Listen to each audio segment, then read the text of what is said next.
Bismillahirrahmanirrahim. Assalamualaikum warahmatullahi wabarakatuh.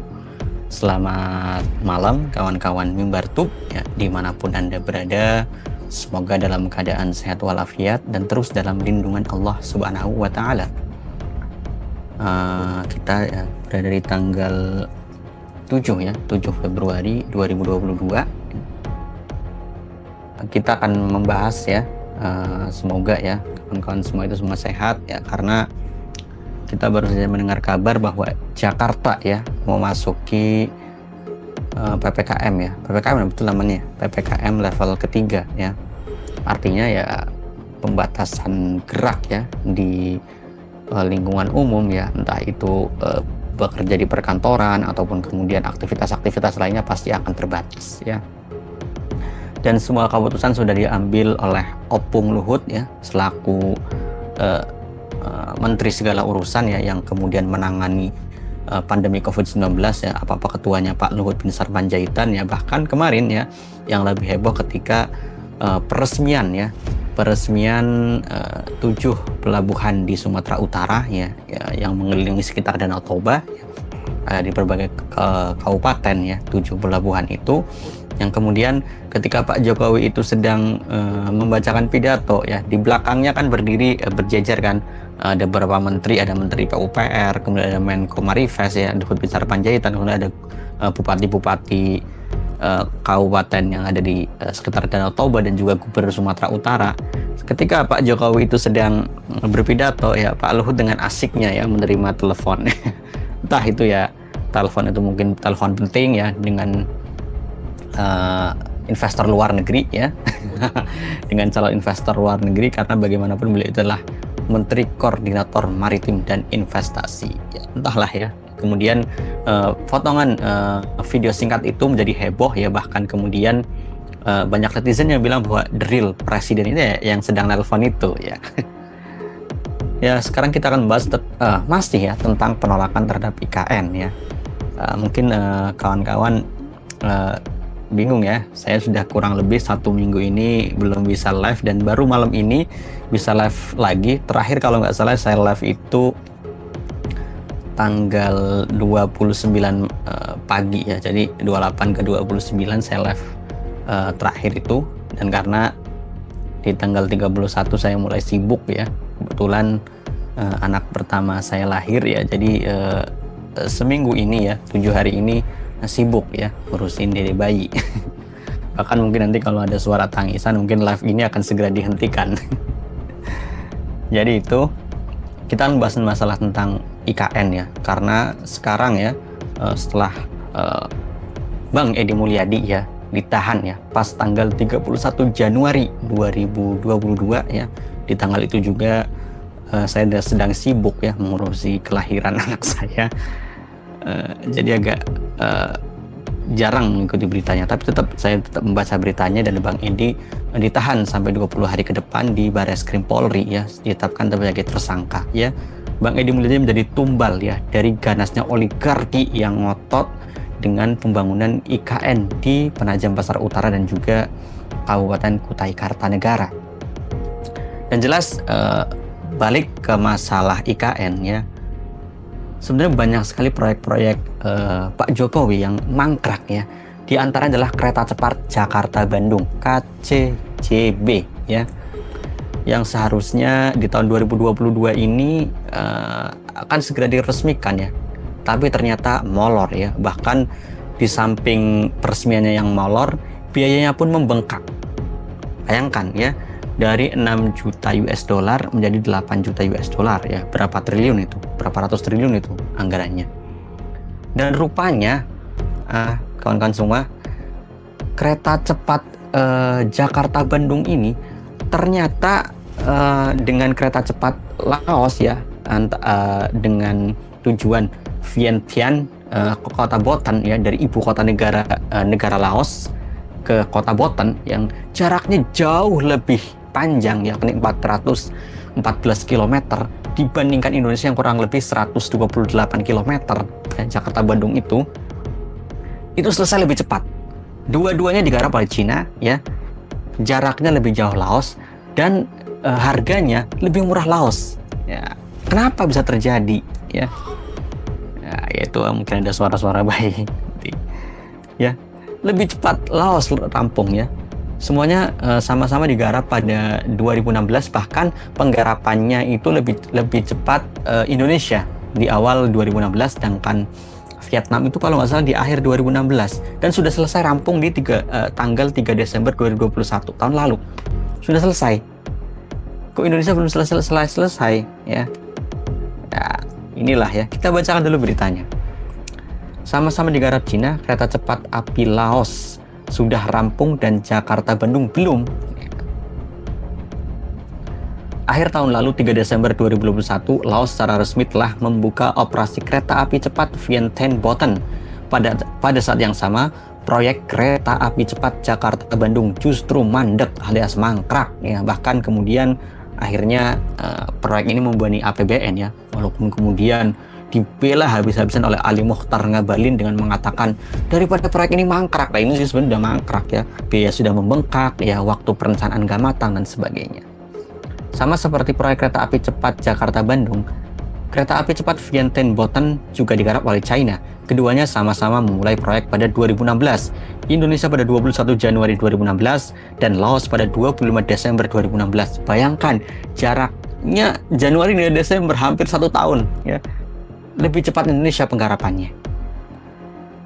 Panjang rel kereta api Vientiane Botany sepanjang 414 km, sedangkan Jakarta-Bandung 3 kali lebih pendek, yaitu 142 km. Dikutip dari situs Ascent Briefing, proyek kereta api cepat Vientiane Botany senilai 6 miliar dolar US, 6 miliar US dollar ya, 6 miliar US dollar atau 86 triliun. Atau sepertiga dari PDB Laos. Proyek ini didukung oleh China sebagai bagian dari Belt and Road Initiative atau BRI atau obor lah, kita lebih familiar dengan kata-kata obor ya, One Belt One Road. Jalur kereta Vientiane Botany sendiri menjadi bagian dari proyek jalur kereta Pan Asia yang akan menghubungkan Cina ke Asia Tenggara hingga Singapura.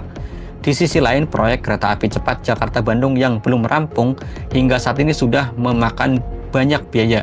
Nilai awal proyek tersebut hanya 67 triliun, tapi setelah dilakukan groundbreaking, proyek terkendala lantaran pembebasan lahan yang masih bermasalah. Terus molor, nilai proyek akhirnya membengkak hingga 27 triliun menjadi 114 triliun. Waduh, bayangkan. Nantinya kereta cepat ini bisa memangkas waktu perjalanan antara Jakarta-Bandung menjadi hanya 46 menit dengan kecepatan 350 km per jam. Ya, ini loh ya. Bayangkan ya, Laos ini jaraknya lebih panjang ya, 414 km dan selesai lebih cepat. Bahkan pengerjaannya pun lebih awal Indonesia, tapi ternyata selesainya lebih cepat Vietnam ya. Ini membuktikan bahwa perencanaan kereta cepat Jakarta-Bandung itu belum matang ya. Padahal dulu pas awal-awal proyek itu Jepang sudah siap membantu ya, memberikan bantuan ya, itu bukan bantuan gratis ya, utang-utang juga. Cuma jelas lebih murah dan teknologinya lebih mumpuni Jepang dibandingkan China ya. Tapi akhirnya ya diambil China lah ya sebagai mitra ya dalam untuk membuat proyek kereta api Jakarta-Bandung. Kita baca berita yang lainnya ya. Kereta cepat Indonesia-Cina tidak secepat dan sepanjang milik Laos-China, namun harganya lebih mahal. Kereta cepat Indonesia-Cina dimulai pembangunannya pada 21 Januari 2016. Di tahun yang sama, negara tetangga Indonesia yaitu Laos juga melakukan pengerjaan kereta cepat Laos-China, tepatnya 25 Desember 2016. Namun pada 3 Desember 2021, Laos secara resmi telah membuka operasi kereta api cepat Vientiane Botany, hasil kerjasamanya dengan China. Kereta cepat di Jakarta-Bandung di saat yang sama justru harus terhenti pengerjaannya. Udahlah, ada banyak masalah ya, termasuk pembebasan lahan, kemudian ada kurang lebih kita mendengar berita ya, ada 111 ton besinya yang hilang ya. Ini entah besinya hilang secara fisiknya dicuri atau kemudian mata anggarannya ya yang dikorupsi dan dibanjakan. Kita juga nggak tahu ya. Ini terjadi selama 6 bulan ya, kata pihak Polda Jawa Barat. Pada Agustus 2021, proyek ini dilaporkan sudah mencapai 77,9% dan dalam pengerjaan ditemukan cost overrun atau mengalami pembengkakan sebesar 23% dari nilai awal 6,071 miliar US dollar. Prediksi Jokowi pada bulan Oktober 2021 menekan peraturan Presiden nomor 93 tahun 2021 yang menyatakan bahwa pemerintah melakukan penyertaan modal negara, akhirnya payment juga, maupun penjamin terhadap proyek kereta cepat Jakarta-Bandung. Hal ini membuat seorang pengamat politik dan akademisi, Rocky Gerung, mengomentari akan hal tersebut. Yang jelas, ngangkak nih bisa-bisa.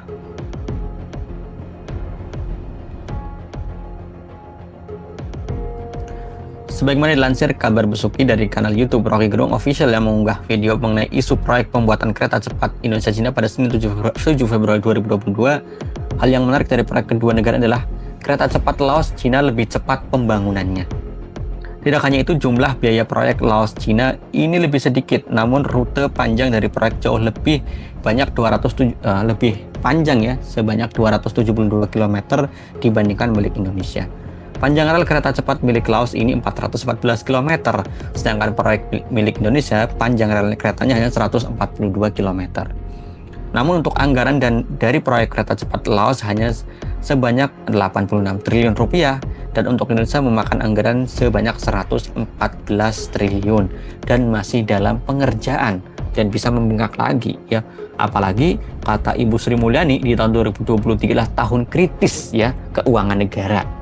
Tapi kita ngotot ya, pindah ibu kota yang urgensitasnya itu belum ada.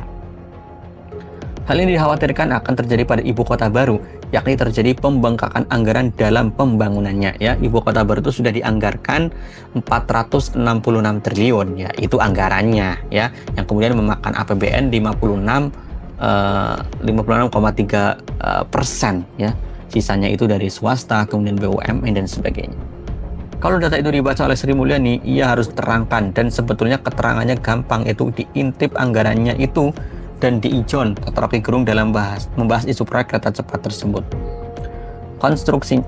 Konstruksinya mungkin si A yang ambil, tapi si A minta ada konsesi dengan lahan-lahan di sekitar jalan kereta itu, karena dia butuh akses untuk bikin akses menuju perumahan yang akan ia bangun, ucap Rocky menyambung kalimat sebelumnya. Ini ngeri-ngeri sedap ini ya. Jadi kereta cepat kami bukan kereta sebenarnya, itu jalan yang dibuat untuk mengakses kawasan baru di sepanjang Jakarta-Bandung. Dan ia beranggapan bahwa kekacauan dari awal itu dikarenakan tidak adanya keterbukaan informasi. Mungkin di Laos terbuka mengenai proyek pembangunannya. Ya, ini ya, proyek kereta cepat Jakarta-Bandung aja mangkrak ya, biayanya membengkak dan nggak selesai-selesai. Di saat yang sama, negara tetangga Laos ya, yang juga sama-sama bekerja sama dengan China, membangun proyek kereta cepat juga ya, dari ibu kota negaranya Vientiane ya ke kota Boten yang jaraknya 414 km, memakan biaya 86 triliun, itu selesai. Pengerjaannya 11 bulan lebih lambat padahal. Ya, Indonesia dimulai pada 21 Januari 2016 dan Vietnam pengerjaannya pada 25 Desember 2016. Tapi Vietnam sudah mengoperasikan itu kereta cepat Vientiane Boten pada 3 Desember 2021 tahun lalu. Udah mau kelewat 2 bulan kita ya. Tapi di Indonesia nggak selesai-selesai. Udahlah anggarannya membengkak, adalah kereta itu besinya hilang sampai 111 ton, ya katanya dimaling ya. Ya kita ya wajar, makanya bagaimana kenapa kita banyak penolakan terhadap IKN tuh ini. Proyek kereta cepat seperti ini yang proyek ecek, ya bisa bilang proyek kecil lah ya, yang anggarannya nggak sampai ratusan triliun, itu mangkrak, hampir mangkrak. Belum lagi banyak sekali kejadian-kejadian proyek tol ya yang dianggarkan biaya mahal-mahal kemudian dilego ya, dijual ya untuk menutup utang. Waskita Karya lah ya, BUMN kita kan terlilit utang ya. Ya, makanya wajar ya. Ini ekonom Faisal Basri itu begitu keras ya. Ini tuh mainannya Pak Jokowi katanya ya. Mainannya Pak Jokowi itu banyak ya. Dulu ada tol laut ya. Ya nggak tahu hilang kemana sekarang. Kemudian ada Tol Sumatera 2.700 km ya, yang akan diselesaikan pada 2024 ya. Tapi kemudian dinasihati oleh seorang menteri ya, yang Pak Faisal Basri sendiri kemudian tidak membuka identitas menterinya siapa, itu hanya bisa 1.000 km. Akhirnya Jokowi, ya iya deh bener deh 1.000 km. Ya sekarang masih ngotot IKN ya, walaupun memang IKN ini nggak brek nanti 2024 selesai ya, direncanakan ya, diwacanakan itu 15-20 tahun ke depan ya, bahkan selesai itu di 2045 ya. Tapi Pak Jokowi sendiri ya sudah akan tadi ya memboyong PNS, kemudian kementerian-kementerian termasuk dirinya pada trimester awal di tahun 2024. Bahkan di tanggal 17 Agustus 2024 Pak Jokowi sudah merencanakan ya akan melakukan upacara peringatan HUT ya Indonesia yang ke-79 itu di sana di IKN baru ya. Yakin ya bisa secepat itu ya. Ingatlah ya, negara tetangga kita juga ya, Myanmar ya, di tahun 2005 ya, memindahkan ibu kotanya dari Yangon ke Naypyidaw ya. Sebenarnya keputusan itu diambil oleh kepemimpinan junta militer ya. Myanmar ini memang negara yang suka mengalami kudeta militer ya. Bahkan yang terbaru ini kan masih dalam ketegangan di Myanmar ini, di mana pemimpin yang hasil dari katanya demokrasi itu ya, Aung San Suu Kyi ya, dikudeta oleh rezim militer. Dan pada waktu itu ya, rezim militer yang berkuasa itu ingin memindahkan ibu kota, maka diputuskanlah ya secara sepihak ya, dibangun semewah mungkin itu kota baru namanya Naypyidaw ya. Bahkan kuil pagoda yang ada di kota Yangon dibangun serupa ya, jalan-jalan apa semuanya mewah. 2006 pindah. Apa yang terjadi?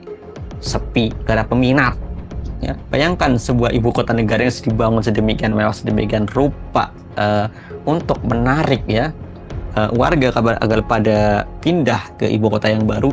Ternyata di tahun sekarang ini jumlah penduduk Naypyidaw ini hanya kurang lebih 924.000, nggak nyampe 1 juta untuk ukuran sebuah ibu kota negara ya. Padahal populasi Myanmar itu juga lumayan banyak juga ya, karena negara-negara di Asia Tenggara ini jumlah penduduknya ya lumayan banyak ya, lumayan padat juga.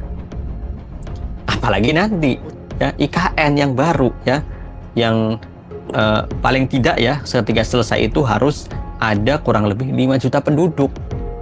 5 juta penduduk itu dari mana? Dari mana bro? Ya, 5 juta penduduk itu dari mana? Ya, kita juga nggak tahu ya. Ya wajar jika kemudian ada yang bilang ya 5 juta itu ya tadi ya datangkan dari ya sono, daratan sono ya, yang disebut-sebut ya menjadi salah satu investor utama di IKN ini ya. Di IKN ini memang sudah disebut-sebut ada 3 investor asing ya yang siap ya kemudian membantu ya, diantaranya ada Cina, kemudian Uni Emirat Arab, dan kemudian Jepang ya. Termasuk juga di dalamnya ada Tony Blair ya, mantan Perdana Menteri Inggris ya, dan jelas ya. Dan baru-baru ini kita juga mendengar ya, Joe Biden ya, Presiden Amerika Serikat mengkritik IKN. Wah, jadi jelas kalau Amerika udah nyentil ini IKN, jelas ya siapa di balik IKN ini. Jelas bukan Amerika. Ya, karena posisi Indonesia begitu seksi ya. Perebutan 2 pengaruh ya. Apalagi di Pasifik ya, di Asia Pasifik ini kaitannya. Kita bacakan dulu beritanya. Joe Biden dan pakar Joe Biden dan pakar luar negeri ikut soroti kepindahan IKN.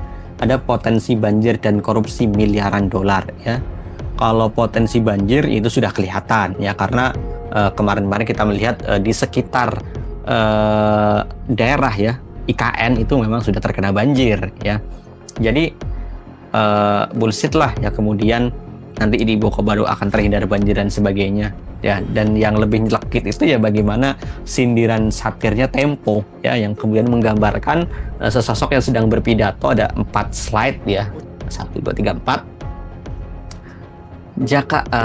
Banjir dan macet Jakarta sepertinya akan mudah saya atasi jika saya jadi gubernur. Ya, cakep sama pendukungnya. Kemudian masih banjir lagi. Jakarta dan banjir dan kemacetan di Jakarta akan mudah saya atasi jika saya jadi presiden. Cakep ya. Jakarta mau tenggelam, terus ibu kotanya dipindah. Loh, itu sampul ya dari majalah Tempo. Itu kan sebenarnya nyindir banget ya, ngena gitu loh ya. Nggak bisa ngatasi banjir di Jakarta ya karena mungkin ruwet ya, akhirnya ibu kota yang dipindah ya. Bahkan yang lebih lucu lagi, Jakarta diberikan waktu 53 hari untuk kemudian membentuk membentuk tata kelola setelah tidak menjadi ibu kota.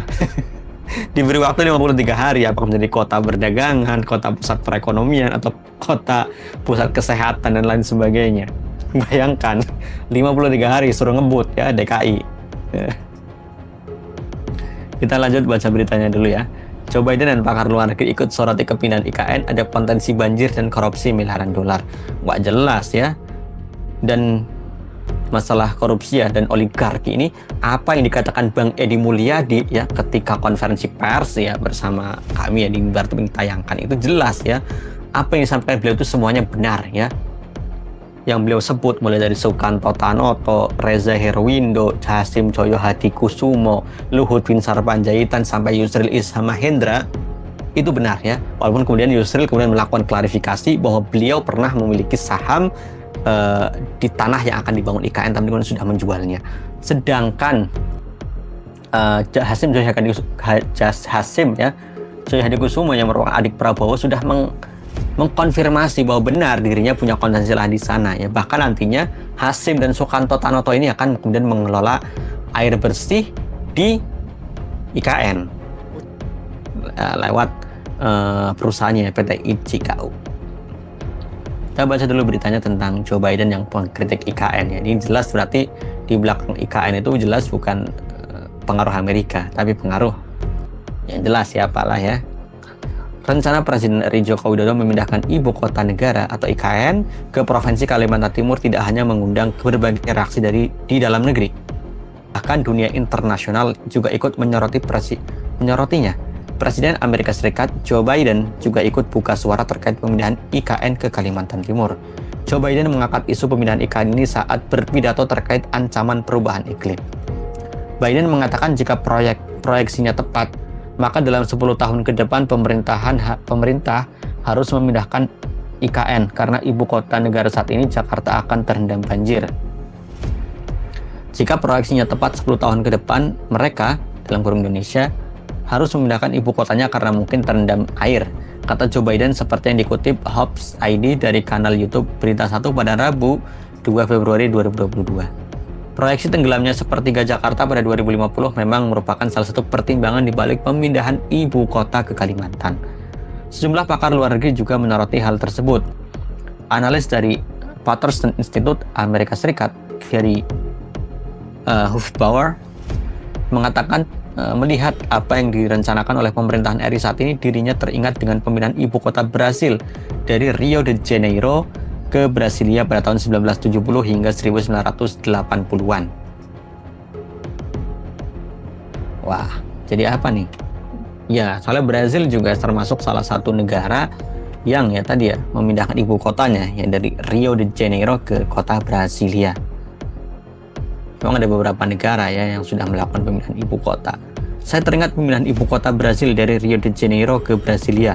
Saat itu proyek besar tahun 1970 dan 1990-an, kata Gary Hufbauer. Menurutnya proyek pemindahan IKN itu tidak mungkin akan selesai dalam waktu singkat. Bahkan bisa jadi lebih lama. Dibanding dengan satu kali periode pemerintahan, ini karena sangat banyak yang harus dibangun dan dipindahkan. Tapi butuh waktu lebih lama dari yang diperkirakan semula. Anda harus memindahkan orang, membangun semua infrastruktur dan sebagainya. Jadi itu bukan sesuatu yang bisa terjadi dalam satu masa jabatan, tegasnya. Selain Indonesia, negara yang di dalam waktu dekat juga memindahkan ibu kota adalah Mesir. Negara piramid itu berencana memindahkan ibu kotanya mulai 2024 ke kota administratif baru di timur ibu kota saat ini, Kairo. Sebelumnya Myanmar memindahkan ibu kota dari Yangon ke Naypyidaw. Selain itu, Korea Selatan juga memindahkan sebagian urusan administratif dari kota Seoul ke Sejong. Tapi menurut analis pemerintahan ibu kota dari Jawa ke Kalimantan yang direncanakan Indonesia jauh lebih ambisius. Ambisius ternyata. Semuanya dibangun dalam satu landmark saja. Sebagai perbandingan misalnya di Korea Selatan atau Malaysia dengan Putrajayanya, itu pemindahan IKN dari Jawa ke Kalimantan jauh lebih mahal, investasinya lebih tinggi lagi, kata analis Australian National University Anu Greg Valley.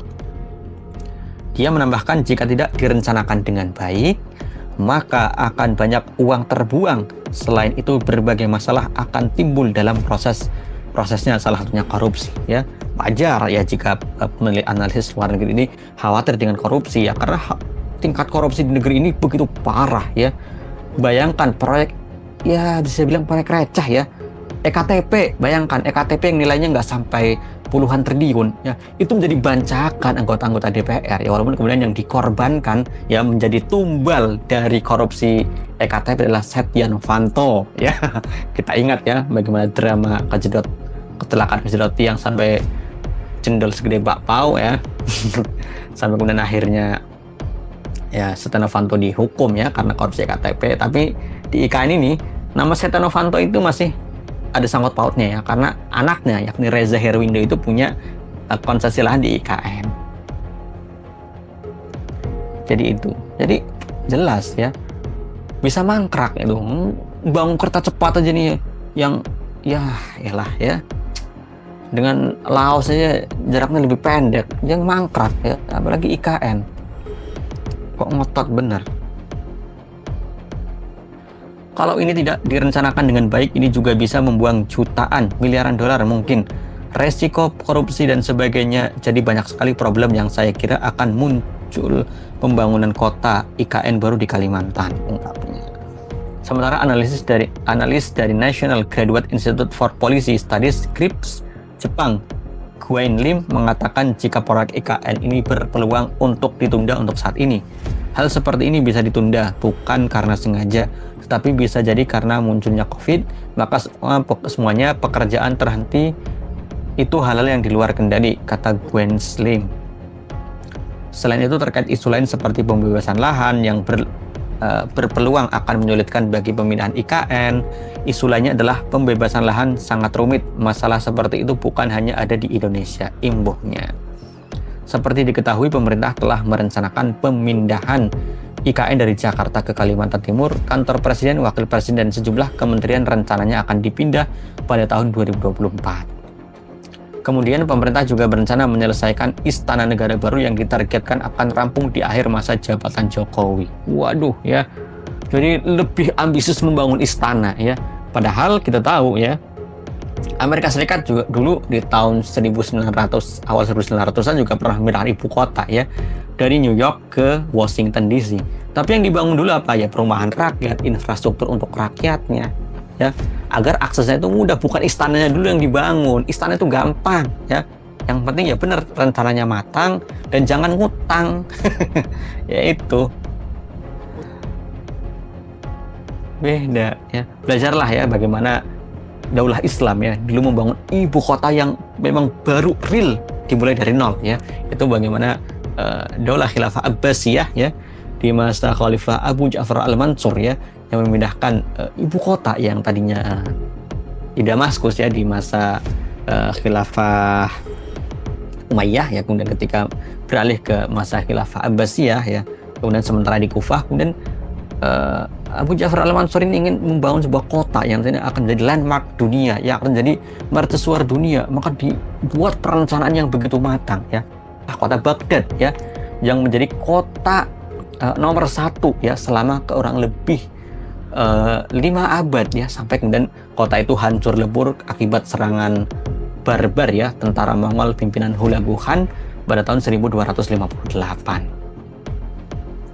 Itu perencanaannya begitu matang ya, bukan seperti IKN ini ya yang semuanya dikebut ya demi oligarki ya, demi ya tadi ya cuan-cuan yang akan mengalir ke kantong-kantong segelintiran orang. Demikian ya. Terima kasih yang sudah setia menonton live ya dari Mimbar Tube. Kayak sepertinya anak saya sudah terbangun. Terima kasih. Kita tutup live kita malam ini. Wassalamualaikum warahmatullahi wabarakatuh.